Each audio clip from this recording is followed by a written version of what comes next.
merupakan daerah yang mana kita berada di zona merah. Jadi kita sebagai sekolah di Kota Banda Aceh ini tentu berupaya untuk tidak menjadi klaster baru dalam menularnya COVID-19 ini.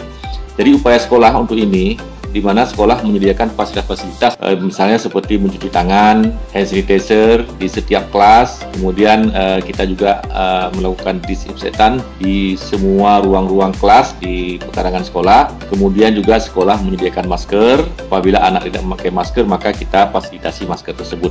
Jadi oleh sebab itu, harapan kita sekolah itu bagaimana supaya tidak terjadi klaster baru di sekolah sebagai fasilitas umum yang bisa menularkan COVID-19 ini. Jadi upaya kita adalah bagaimana supaya COVID-19 ini bisa kita lakukan upaya pemutusan mata rantai untuk penyebaran COVID-19 tersebut.